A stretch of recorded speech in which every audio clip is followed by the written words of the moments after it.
Welcome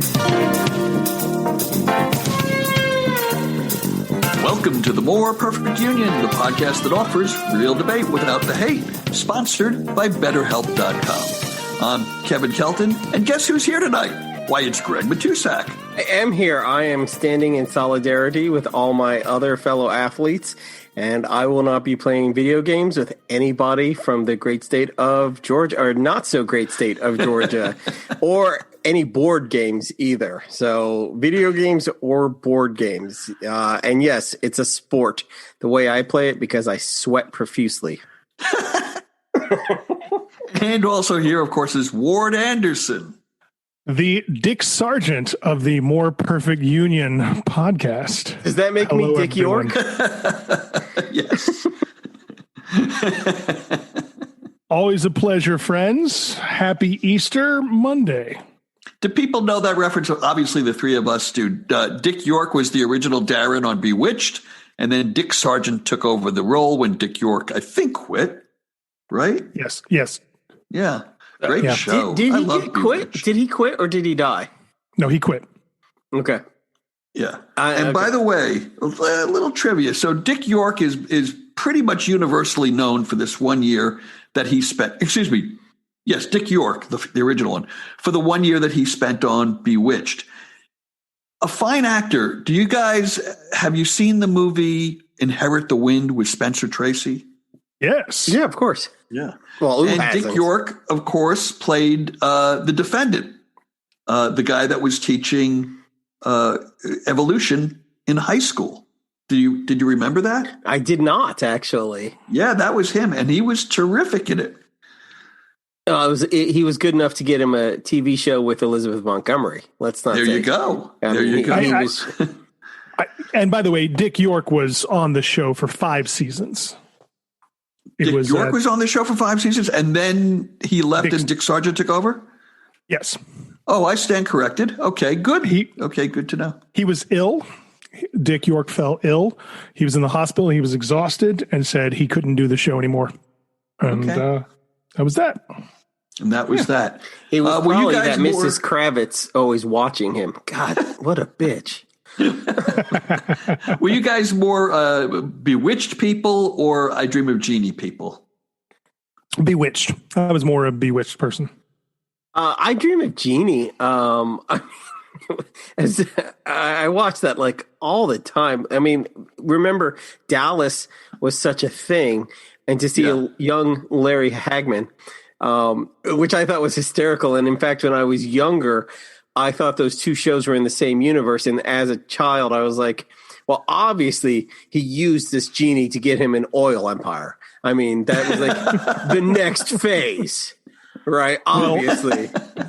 Right. I mean, Jeannie then became you've become too evil with your oil empire. You're too big for the hat. I'm going off with Lieutenant Healy. This is just Captain Healy. I'm sorry. Captain Healy.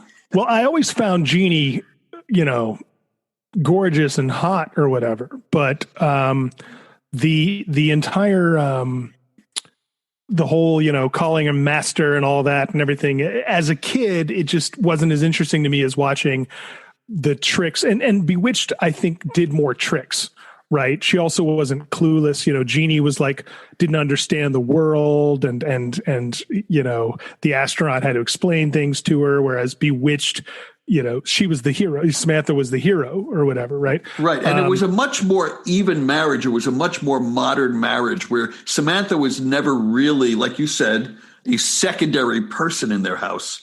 Yeah. Whereas the misogyny of I Dream of Jeannie, when you look back at it now, I mean, she lived in the bottle. She lived in the whatever you call those things. She called him master for a long time before they. Oh yeah, I think even when they were married. But I will say this: the best thing about Bewitched was her uncle, who was played by Paul Lynde. Paul Lynde, who was so funny. Uncle Arthur. Yeah. Yeah. I mean, just so great. And even her mother, Elizabeth Montgomery's mother on the show was played by, I can't remember her name. Yeah. Isadora. Oh. Agnes Moorehead. Yes.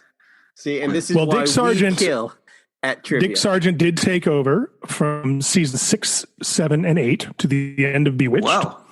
But a lot of people don't know, that Dick Sargent was offered the role originally before Dick York. And he was doing another show. And so he turned it down. And so it went to Dick York. And then when Dick York left, Dick Sargent got the call. Do you know this stuff off the top of your head, or are you just Googling this?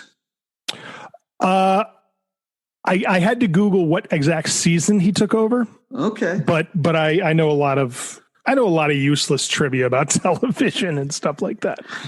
Right? Trivia TV was my only friend growing up. Yeah. So yeah. It's so funny to me. Like today, everybody says the kids, they're buried in their phones. They have no social skills. When I was a kid, it was the boob tube. Oh God, you're watching too much TV. You're letting your kids watch too much TV, blah, blah, blah. And then I grew up and I became a television writer. I made my career off of all of those hours in front of the television. That's why it's hard for me as a parent when my wife and I are talking, and she'll always be like, the girls shouldn't be watching so much TV, or they shouldn't be on their screen so much. Right? People talk about that. Right. I go, it's really hard for me to scold my kids too much, because I was glued to the TV, and then I've made my living in show business, right? I made my living as an entertainer, working in television and film. So it's like, I'm the wrong person to look at when it comes to you shouldn't be in front of the television. Well, you're the wrong person to look at for a lot of things. This is why all my children spend all their time in operating rooms.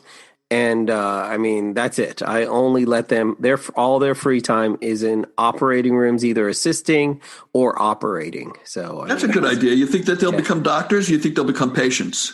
Oh, doctors or serial killers. I'm fine with either. Yeah. Well, let's talk about the news a little bit. Major League Baseball is in the news this week as they start their new season, because they have announced that they're pulling their All-Star Game out of Georgia. Because of the onerous voting rights laws that Governor Brian Kemp recently signed into law. And what do you guys think? This boycott, is it a good thing? Is it a bad thing? Is it going to work out for the forces of good and justice? Or is it just going to be so much noise? Well, there's a couple things to think about. One, the owners of Major League Baseball have already said that it was not the players' union or the players that have initiated this. It was pressure from different corporations and companies. So such as let's say Nike and other things that had started this move. It's not so much a boycott, but this would be the first step. They have moved this game, and the draft was supposed to be held in Atlanta also. And we could see other things to come. We saw this in North Carolina when they did the trans bathroom ban, and it worked. When companies like Apple were going to build facilities and they didn't want to move there, their employees didn't want to move to a state which had homophobic and transphobic laws. You're going to see the same with large corporations not wanting to build sites which have racist laws on their books. So yes, these tactics work. Money talks, and especially to politicians who don't really understand almost any other language. I'm talking to you, GOP. I'm not as sanguine about it. I think it's the right thing to do. I'm glad that Coca-Cola and Delta finally stepped up, and some other corporations, and now Major League Baseball has stepped up to, show some civic responsibility about issues that are bigger than just their product and their brand. That said, I don't think that this is going to move the needle at all. I don't think Brian Kemp cares. I don't think the Republican legislature cares that much. In fact, they'll find a way to use it against Democrats. They'll say, oh, look, the Democrats are actually hurting the black populations of Atlanta by taking away this otherwise positive economic event and taking it away from them. You're the ones that are punishing black people, not us. That's going to be kind of the standard line. I would normally agree with you, Kevin, about this might not do anything or Republicans are going to use it against Democrats. I would normally agree with you if not for the fact that it's in Georgia, that it's in Atlanta. And the reason I say that is these kinds of boycotts have happened before in Atlanta. Back in 96, they were able to do this to keep because there was the Olympics, and they were able to keep certain events out of different counties that had anti-gay legislation on the books. And massive boycotts and protests and everything like that in Atlanta made it where the Olympic Committee did. They pulled the events out of those counties, right? And it didn't end up hurting, those who protested, right? It was effective. And with Atlanta, I think that the people of Georgia and the people of Atlanta especially, I think that they've made it clear how they feel about this, and they're angrier about this than they are passionate about having baseball, or at least having the all-star game. I really do think that. And I think that wait, I'm not sure I understood that point. What do you say? They're angry at the state for the law, or they're angry at Major League Baseball for the boycott? The state for the law. Okay. So I don't think it'll actually hurt Democrats. I think it has the potential to actually be very effective. I really do. Because and you're talking about Georgia, where, the Atlanta Braves, a hugely popular baseball team, right? So baseball does matter to people in Georgia. It does matter to people in Atlanta. But at the same time, the new laws passed by Republicans are wildly unpopular. It's just that the Republicans are in power there. So, and they don't care because they'd rather have the power. They'd rather have the presidency and the Senate and the House. They don't care about where the Major League Baseball holds its all-star game. And by the way, you mentioned the Atlanta Braves. Actually, surprisingly, they came out against taking the all-star game out of Atlanta. Right. They're actually taking the position of supporting the law and the governor, which I find onerous. But then again, there's a lot of things I find onerous. The Braves donated to Kemp. They donated to his campaign. Right. The owners did, which that doesn't surprise me. But, this could be the first step. What we saw in North Carolina, where a lot of conventions and a lot of groups, a lot of people who were coming to North Carolina, we will see that happening. A lot of, yearly groups that every year go to Atlanta and their tourism will nosedive. And at some point, Kemp will say, this is not worth it. Okay. He cannot spin it and say, well, obviously this is the Dems' fault if all these people, and the people who live in Atlanta and the people who live already know that it's wrong. So it's not going to work. We've seen this happen too many times. Okay, speaking of things that are not going to work, the $2 trillion infrastructure plan. No, that was just a joke. I'm making a funny segue. I hope that Biden is able to pass this infrastructure bill, although I have my problems with it. I'm a relative, I don't call myself a liberal Democrat, but I certainly lean toward the left on most issues. But there are things about this plan that I don't support. But Greg, I think that you're more in support of it than I am, so I'll let you take the lead on it. No, I'm curious. You don't kick that hornet's nest and walk away. Bring it on. Okay. What is it that, because, sure. What is it that you don't support? Well, because I'm a liberal elitist. I know. I think the tax, the tax hikes that they're proposing are too much. I think bringing the corporate tax rate, the corporate tax rate is too low right now, and it should be raised. But I think 28% is the wrong level. I think that's too high. And I think it will stifle business. So, I think 25, 26% would be a more appropriate level. I also do not like the idea of taxing all capital gains, or saying, well, we're only going to tax it for the rich, because the rich are never really the rich. It always ends up being people that are just slightly upper middle class, depending on your income range. If they did it on people that were making over $1 million or $2 million a year, I'd be all for it. But they always say we're only doing it on the rich, and then it turns out to be doing it on people that have more than $250,000 in the stock market. That is not the rich. So it's $400,000. It's still not the rich. Okay, and two. So Well, hold on. I just want to clarify: is it 400,000 per household, or is it 400,000 per person? I don't know. I'd have to look.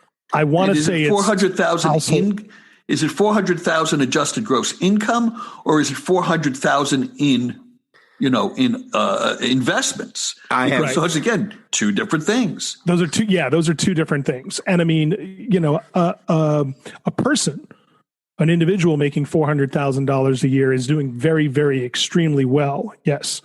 A household making $400,000 a year still doing extremely well, but that's different. It is different when there's two people, right? Two or three or four, yeah. And I mean, let's be honest. I mean, no one wants to say this, okay? And this is very, my fellow liberals hate it when I say things like this, but people can be making $150,000 a year in North America, and depending on what city you live in, that's not wealthy. That's not, that's not living large. That's not sitting pretty. Right. It depends on where you are. If you're in Enid, Oklahoma, and you make $150,000 a year, then you probably got the biggest house on this block, right? Or you're doing very well. But, if you live in Toronto, you're renting a basement apartment. Right. So the problem with these plans, I'll throw to you in a second, Greg, because I just want to follow up on what Ward was saying. The problem with these plans is always, in the abstract, when you say, well, we're going to do this to the wealthy or to corporations, it always makes sense, because in the abstract, we're thinking about people or organizations that are generally doing very well. But what happens is there's not enough revenue.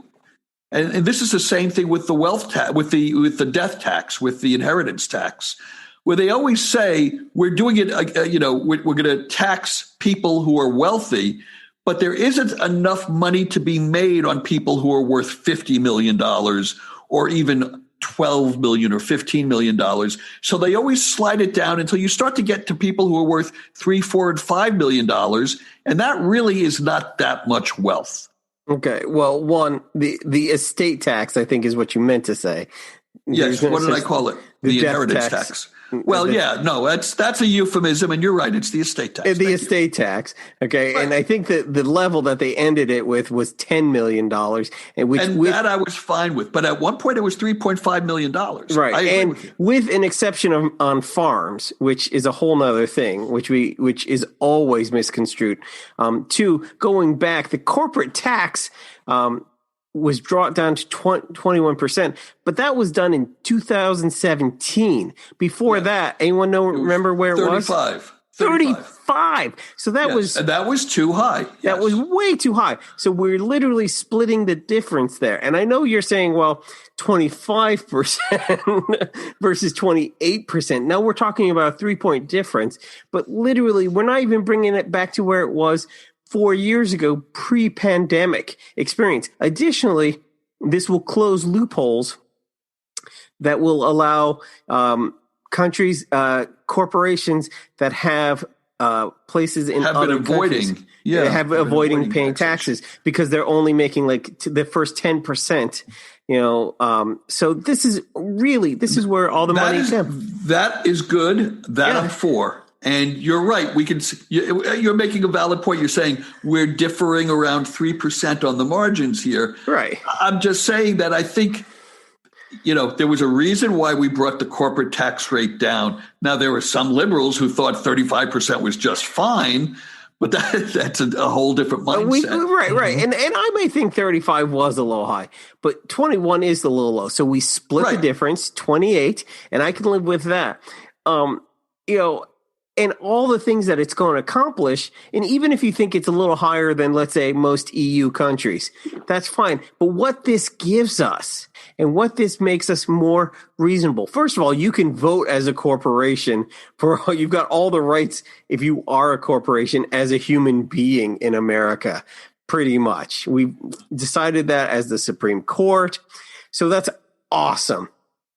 But two, America is now much more with an infrastructure plan, with the bridges, with elderly care, high-speed internet. There's billions of dollars to upspeed our to increase our high-speed internet. This is going to make people want to work here, large corporations, to put their bases here. And yes, it's a little higher, but it makes America think of, making us a lot more attractive to businesses. I agree. No, the package part of it, you get no argument from me. There's a lot of great things in there. Yeah, and it's not filled with pork. We have a bridge here in Cincinnati that keeps breaking, the Brent Spence Bridge. It has been, 20 years. And our representatives, and even Mitch McConnell's like, well, I just can't find the money. I don't know why. He's a majority leader for years, and he can't find money to fix it. Just the other day, he said, if this does pass, I bet we could find money in this thing to fix this bridge. When this bridge is down, half of the traffic in Cincinnati that goes to Kentucky is cut. I mean, it kills traffic in Cincinnati. So this is huge. People in Kentucky are loving this right now. And I talk about this all the time. Biden has a 54% approval rating, up to 60 in some polls. If this passes, bridges get fixed, roads get fixed, blah, blah, blah. We all look 20 years younger. Everything happened. Now I'm totally for it. Right. I think what people don't realize, unless you're Greg and you live in a place like Cleveland, which Cincinnati has. I'm sorry. I said Cleveland. I know there's a big difference.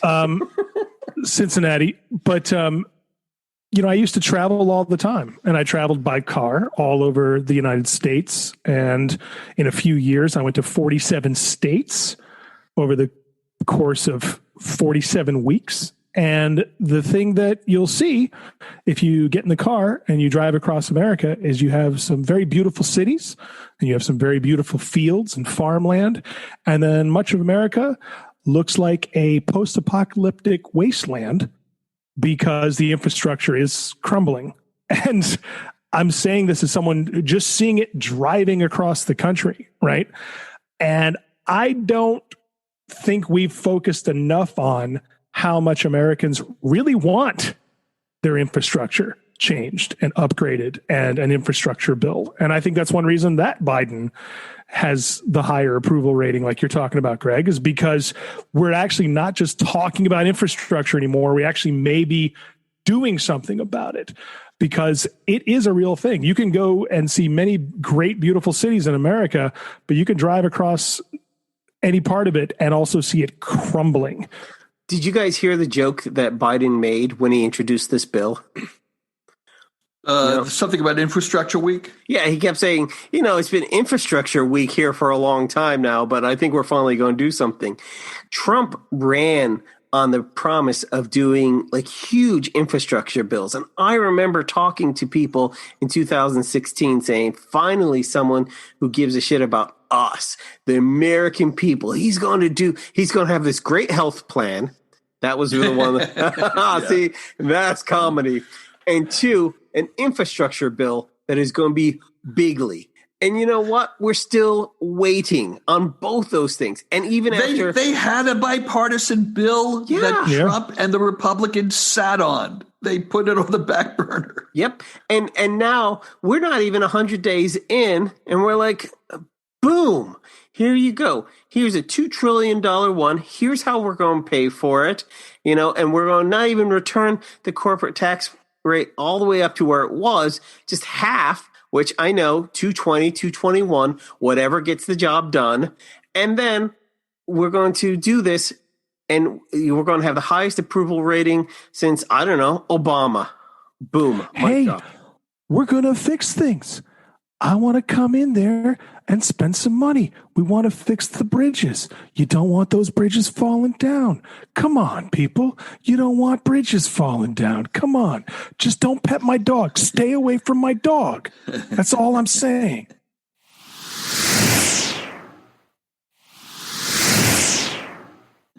Now, the other thing in the news this week that everybody loves to talk about is old Matt Gaetz. Old Matt Gaetz. Now, here's the thing. I knew this guy. Romantic.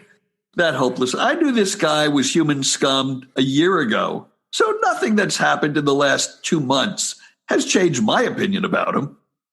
Oh, yeah. I mean, come on. Come on. Someone sent me a link when the news broke that, possible 17-year-old, he was taking 17-year-olds across state lines. There was a DOJ investigation. He was showing nude pictures on the Congress floor. He had a game of points of interns of sex. I mean, all the scumbag behavior. And through the whole thing, no point did I say, gasp! I can't believe this is the Matt Gaetz that I know. Not once. I was like, and why am I not shocked by any of this? And yet not a single that I know of, Greg, you may correct me on this. Yeah. Not a single Republican elected official has said a solitary note negative about him. Democrats, as soon as there's an allegation, Democrats come out calling for their own to resign, calling for hearings, talking about we have to, be take the higher road. Republicans stay mum. Oh, I don't know. There have been a couple who have said the thing that they all say, and this is kind of the party line. Oh, this looks pretty bad for him. Wow. Yeah. This one, I can't remember who it was. I gotta look this up. Said, boy, I wouldn't want to be him right now. Yeah, I believe that was Bill Clinton. Yeah, I wouldn't want to be that guy.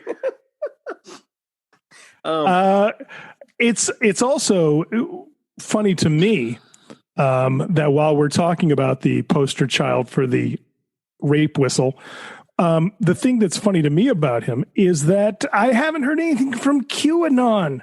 Isn't this their shtick? Aren't they? Well, that's supposedly? What actually SNL was hitting on that last night on Weekend Update. Yeah, they hit on that big. Yeah. That QAnon is going, nah, we need more evidence. We need more evidence. You can't believe anything you read on the internet. But that's the funniest thing to me is I've spent the past year. Let's step away just for a second about Gaetz while also still being on Gaetz. But, when we were talking about baseball before and boycotts and everything, people talk about cancel culture and all these things and blah, blah. Now you have Gaetz in a sex scandal involving a minor and everybody is being silent. But yet a few months ago, everybody was losing their shit over a French movie with little girls dancing in it. And that was going to be the end. That was going to be the fall. And yet Netflix dropped that movie and the world hasn't changed. And I suddenly stopped hearing all about that, but it goes all back to sex trafficking and pedophiles in Washington and Matt Gaetz. Yeah, Can't be true. Right. The allegation, look at him. He's such a nice guy. The allegation is that him and someone who has been arrested, he was a tax collector in Florida. I'm trying to remember his name, but that they would find college students, young women online and then pay them to come to wherever Matt Gaetz and him were and then go. And they have Apple Pay. I mean, it looks like any moment now. I mean, and it all depends on if this guy flips on Matt Gaetz. Matt Gaetz is like, no. Tucker Carlson has already turned and was like, look, I barely know this guy. I'm not. I mean, there was a great interview. When you lose Mr. Swanson, you're done. Yes. Yeah. I mean, and Hannity is sort of like, and then the other weirdest part about this is that Matt Gaetz has said, this all comes from the fact that I was being someone was trying to blackmail me, and that's where all this is coming from. This is none of this is, of course, true. And the Department of Justice is like, we've been looking at you for like 6-7 months. No, man, no. Here's the thing: they've got to come out and straighten this shit out, because they know, one, they know whether he was traveling with a 17-year-old or not. Two, they know if his father was wired, which is the allegation that Matt Gaetz has made, and whether on this wire there was discussion of a blackmail. This is knowable information that you do not have to investigate for 6 months. These people should come out now and at least fill in some of the blanks so that that crap that he's putting out on Fox News doesn't become the default reality. Yeah, but you know what? If I was Matt Gaetz, I would hire like 2 or 3 Florida men and say, like, here, call my dad and say I'm being blackmailed, just to try to deflect it and make a fake story. And I'm not saying that happened. We've all hired Florida men for various things, Greg. Oh, yeah. Okay. Oh, yeah. We don't judge here on the More Perfect Union podcast. And that includes Matt Gaetz, even though he looks like, if God said, I want to make a person that looks like a douchebag, we don't judge. We don't judge. Yes, of course we judge. And fuck that guy. What's funny about the Matt Gaetz story is a year ago it was all about he's secretly gay. Do you remember that? Yeah, when he had the young boy that he's raising that's not his child. Yeah. That was the rumor for a long time that the young boy he's raising is also his lover or whatever. And I don't know. I never gave any credence to that. That seemed, I don't like the guy. I despise the guy, but that did seem like character assassination. I didn't, you know what I mean? That also kind of rubs me the wrong way when we try to go after someone, for a gay relationship, as if it's, as liberals, that shouldn't be a scandal. You know what I mean? Well, the scandal was that he was raising this kid as some kind he adopted of son. him. Yeah. When the kid had a father an hour away. Yeah. Well, I didn't know that. Wow. Oh yeah. No, the kid lives with his father most of the year, and then maybe Matt Gaetz likes Ted Nugent. I don't know, right? Like maybe he just felt that Nugent is a role model, and he was trying to weird reference, but yeah, I feel you. Well, I'm gonna change the topic to the Matt Gaetz of his generation, or maybe the Roger Stone of his generation. G. Gordon Liddy passed away this week. Anybody who's over the age of 40 should know that Gordon Liddy was part of the Watergate break-in and the Watergate scandal, and then became somewhat of a household name afterwards. Do you guys have memories of Gordon Liddy, or do you just know the reference? I remember when he took over for Dick Sargent on Bewitched. Yes, and that was quite the scandal. Gordon, go on. So Gordon Liddy was this ruthless, onerous right-wing guy who was one of the leaders of the Watergate break-in. He was arrested. He ultimately went to prison. And the reason that I wanted to speak about this, other than the fact that he's a very important figure, if you consider Watergate an important event in American history, also that I actually wanted to name drop because I got to work with him, and Greg hates when I can name drop. You did not. I did, and on a show called Twilight Theater that Steve Martin produced and starred in 1982. And we did a sketch. I did not write it, but we did a sketch in which G. Gordon Liddy debated Moon Unit Zappa, Frank Zappa's daughter, who was the Billie Eilish of her time. And they did a comedy debate. I didn't write that sketch, but I was working on that show. But I know the sketch. Yeah. And what is your memory of G. Gordon Liddy? So he came in, regular guy. He's, you could talk to him and say hi. He was G. Gordon Liddy the whole time. He was a very, straight up kind of, very intimidating kind of guy. But he was into the piece. I think they ultimately toured the country doing this afterwards. But the original sketch was on that late night special show.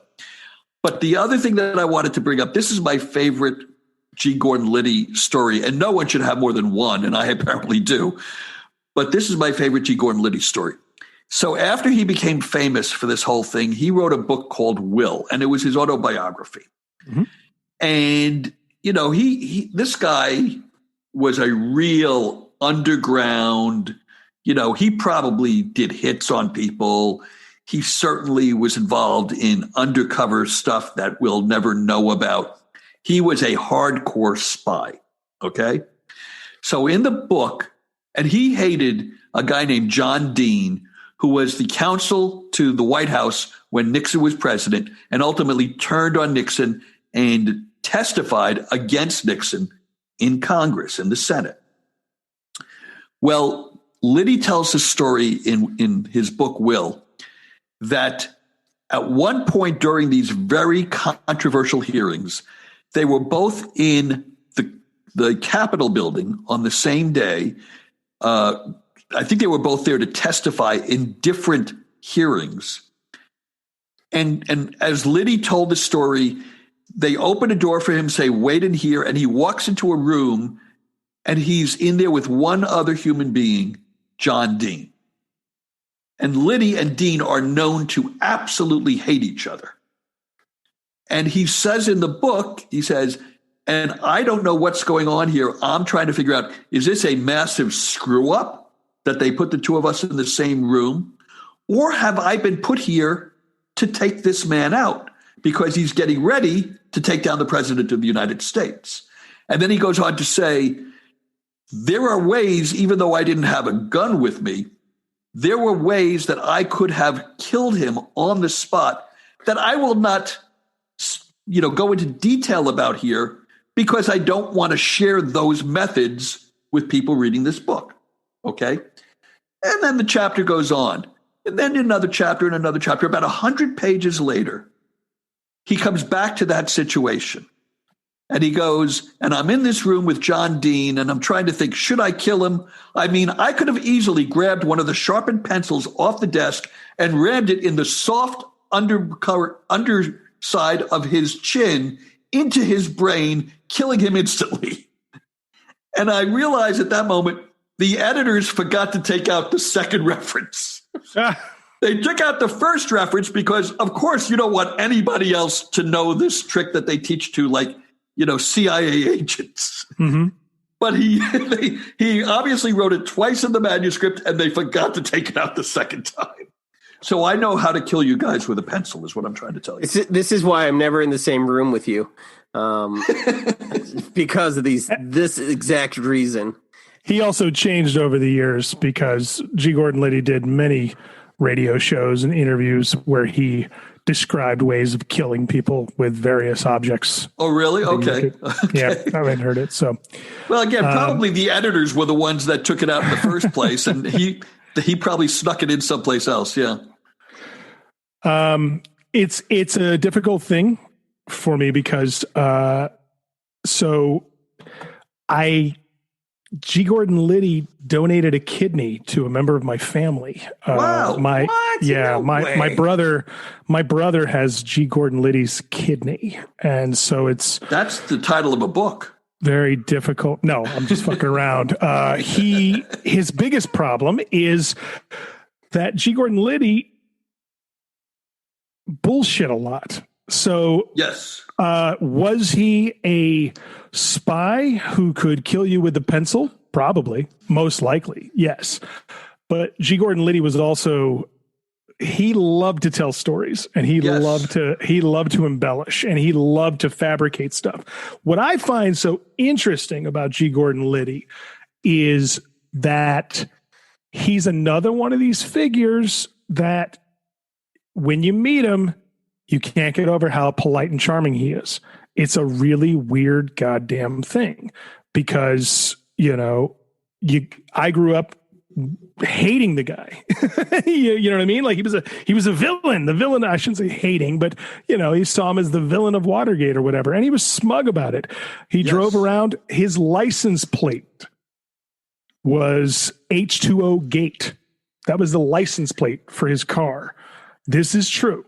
And But at the same time, if you were to sit down and talk to the guy, just bullshitting with him, he was a very friendly, kind of affable person and had a sense of humor about himself. He would mock himself in conversation with you off the air, things like that.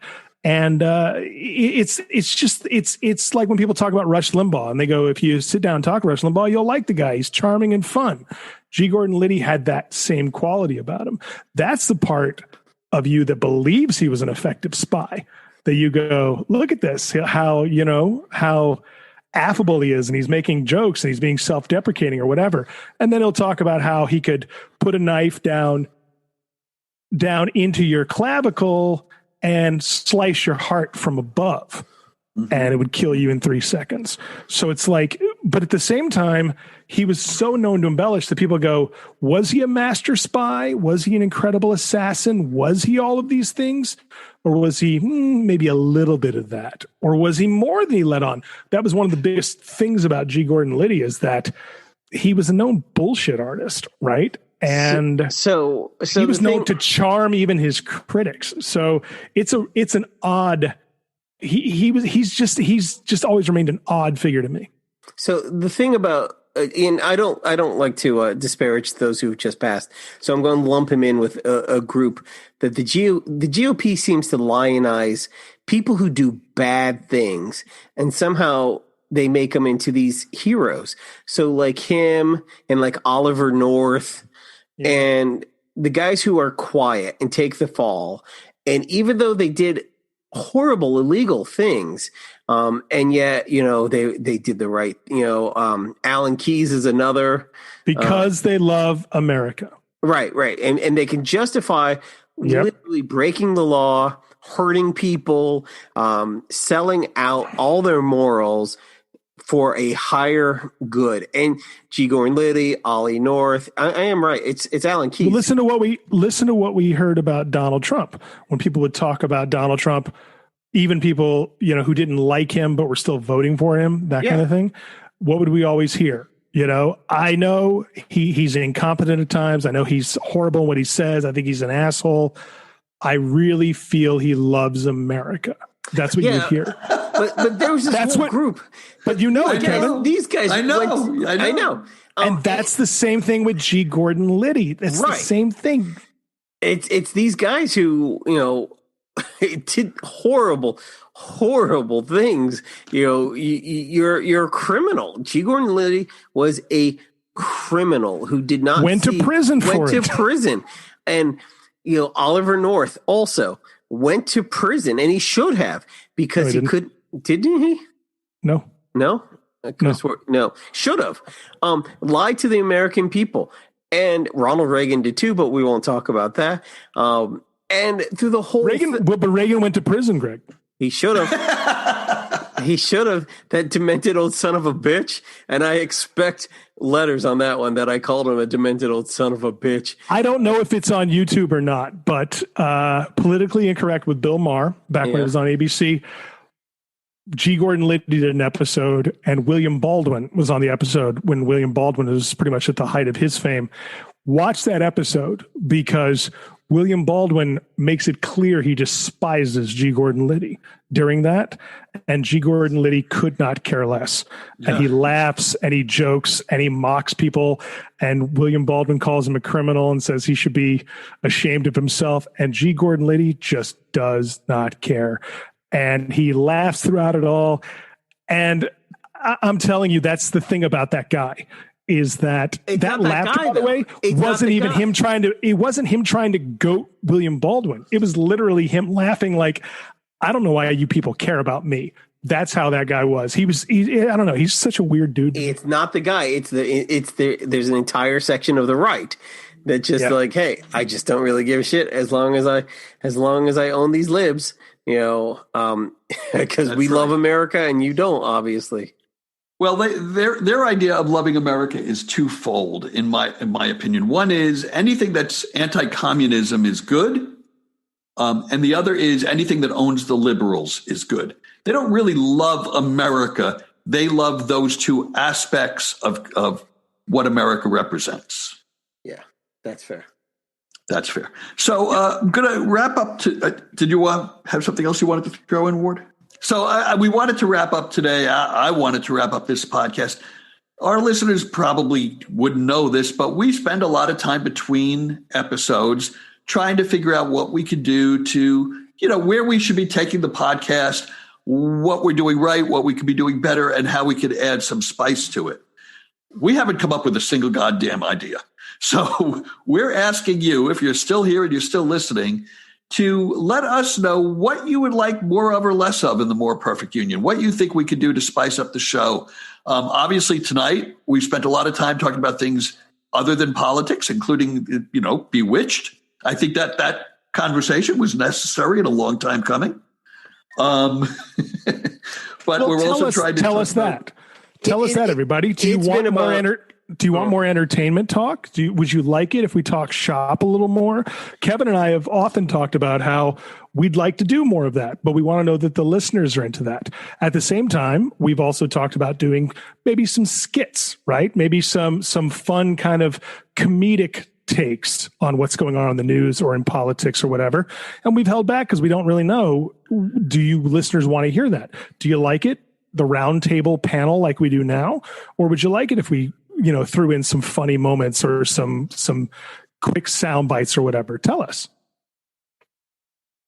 Or should Greg just play saxophone the whole time? That's what I was just about to say. I'm all about that. So with that, we want to thank everybody for listening. If you enjoy what we do here, please follow us on Twitter and on Instagram at MPU Fan Club. On Twitter, our handle is MPU Podcast. And don't forget to share our link on your Facebook timeline so your friends can discover us as well. And seriously, under our link, or you can email us or PM us and let us know what you're digging about the podcast, because obviously you're listening. Or, a lot of people have written in and they miss some of the old hosts, or they say, I hear this a lot. It's like, talk more about politics. It's like, really, is there that much to talk about anymore about politics? I feel like it's sometimes I feel like we're just covering old territory.